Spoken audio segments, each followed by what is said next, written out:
So there's this kid named Stanley Yelnats. The judge gave him a choice, jail or camp. You wanna know why? I'll give you the facts. Stanley stole some shoes, heard the cops, and ran away. He got caught. Stanley said he didn't do it, but the cops searched his home anyway. They found evidence and sent him to court. That's when the judge asked jail or camp. Stanley said, well, I never been to camp before. And the judge said, 18 months, Camp Green Lake. That night he laid awake, and the next day he was on the bus to Camp Green Lake. Stanley gets off the bus and feels the heat like he's covered with fur. He steps in the air-conditioned room and meets Mr. Sir. Stanley learns the rules. Rule number 1, dig a 5-foot hole each day.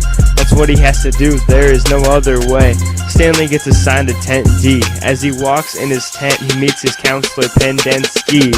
Stanley then meets X-Ray, Squid, Armpit, Magnet, Zigzag, and last but not least, Zero, who will turn out to be the hero.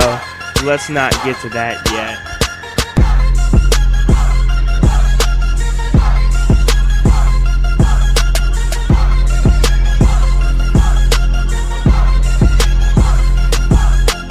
Let's skip ahead a little bit. Mr. Sir says they're digging for character, but what the kids don't know is they're really digging for treasure. Stanley gets his patent nickname, now he's called Caveman. Zero doesn't know how to read, but Stanley's teaching him cause he's a nice man.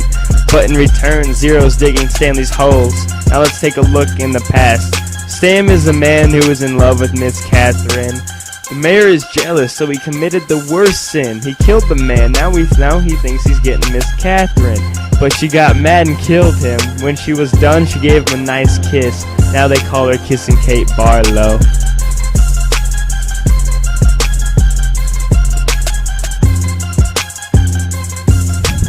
Now Zero ran away after getting no respect. A week later, Stanley went out to inspect. Zero was found and the boys went to the top of the mountains. What they didn't know is that would clear up all of Stanley's no good, dirty, rotten, pig-stealing great-grandfather's sins. What they found at the top was some water and onions.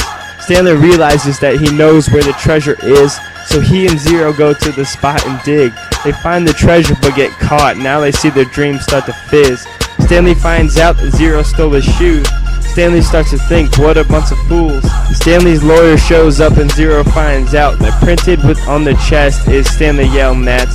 Stanley's lawyer got him and Zero out of camp by stating just the facts. And that's the story on how Stanley and Zero went from rags to riches.